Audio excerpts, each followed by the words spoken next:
Good morning guys. Good evening dito. Good morning dyan sa Pilipinas. Ito, meron na namang isang issue na naman ng mga didiles about naman sa dito. Ano yan, sa Malacanang. Malacanang daw mismo may nahuling drugs. Sige nga, tingnan nga natin. Bigyan lang natin ng paglilinaw sapagkat ang sabi ng mga didiles mismo sa Malacanang daw nahuli. Unang-una, yun po ay nahuli sa Barangay San Miguel, which is malapit rin sa Malacanang. Sapagkat ang Malacanang area, malaki yan, sakop yan ng Barangay San Miguel. Alam ko po ang lugar na yan sapagkat dyan ako, kumbaga, lumaki. Sa Arroyo ako nag-aral ng high school, Arroyo High School sa Yun Avenue. So, napapadpad ako dyan at bata pa lang ako. High school pa lang ako, marami talagang drugs sa lugar na yan. Hanggang doon, papunta sa Pandakan. Okay? So, klaruhin ko lang mga fake news na didilis, hindi po sa loob ng Malacanang, no? Nagkataon malapit sa Malacanang. Pero, tingnan nga natin, gaano ba karami yung nahuli? Ang sabi ng pulis, ang nahuli ay 9 sachet ng shabu. Ibig sabihin, kukunti lang. So, most likely, ano lang talaga to, street pusher. So, kontian lang kasi, wala naman talaga malaki, maaaring sistemador lang, ika nga. Sabi nga sa usapang kanina, sistemador lang. Kumbaga sa sachet, baka ito yung 300 o 500 na bawat isang sachet. So, 9 sachet ang nahuli. Pero guys, ito ang gusto kong ipakita sa inyo about sa Davao. At magugulat kayo sa natuklasan ko Itong mga nakaraan ay napakadaming operations. Pero may mga ipapakita ko sa inyo mga significant operations na magugulat kayo. July 2024, sa Davao City ay nagkaroon ng raid ang mga kapulisan natin.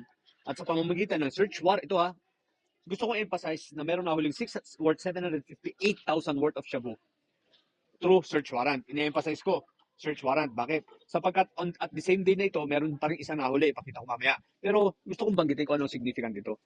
Nakita nyo kung saan yung address? Talomo. Talomo. Familiar? Yes. Talomo, yan po ang residente ng mga Duterte. Diyan po nakatira si Pulong. Diyan po nakatira si Baste. At diyan rin po nakatira si Duterte sa barangay Talomo. At si Sara Duterte naman ay sa Ecoland. So, this is search warrant, July 2024, 758,000 na shabu. O, kala ko ba malinis ang Davao? Pero, hindi lang ito once, pero ito, kasabay nito, meron pang isa.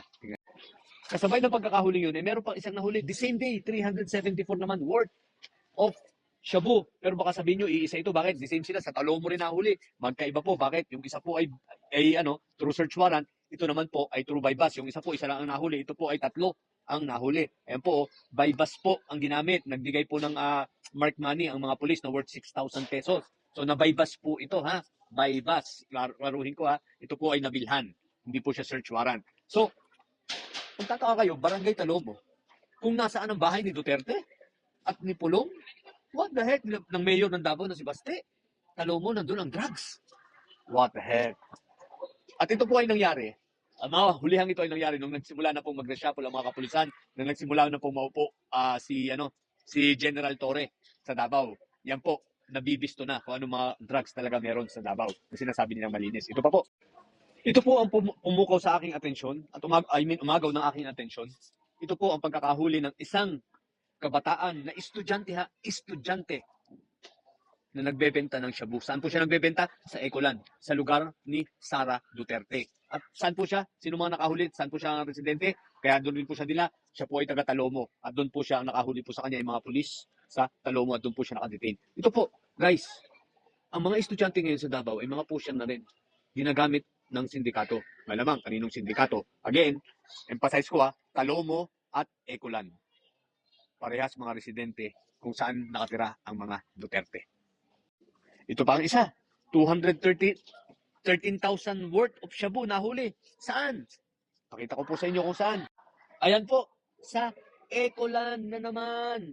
What the heck, 230,000 worth? Ecoland na naman sa lugar po ni Sara Duterte. So, mag-iisip na kayo, nasaan? Akala ko ba malinis ang Davao? Akala ko ba drug-free? Bakit nung may iba na ang police commander ang dami nang nabuko?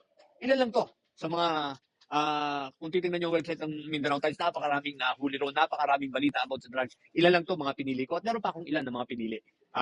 Ipakita ko sa inyo. Ayan po, maging vlogger ng Duterte, nahuli. Didi Pro Dutae, itong pong vlogger na itong nahuli ay Pro Dutae. Although hindi siya political vlogger, pero vlogger siya na Pro Duterte. What the heck? Ayan po, last September lang.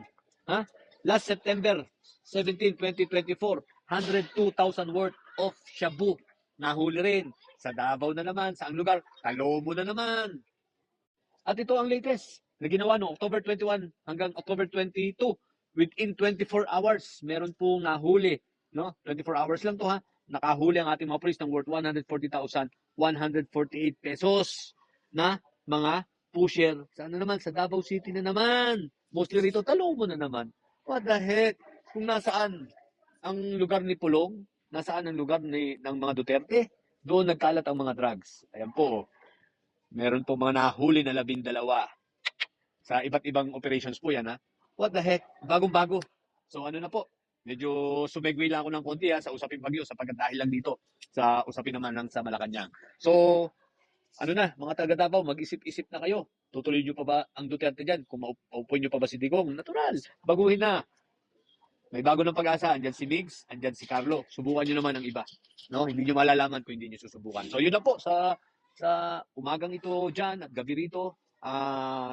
Katulad na madalas ko sabihin sa mga bobong didilis, manti at may sayad, mantili kayong may sayad sapagkat ang may sayad ay lagi high blood. Teka lang pala. May isa lang pala akong tanong sa mga didilis bago ko magtapos. Bakit ba nung magbuhos ang Diyos ng kabubuan sa mundo bakit sinalun yung lahat? Hindi man lang kayo nag-iwan. So yun na po. Again, bye. Magandang umaga, magandang gabi. Bye.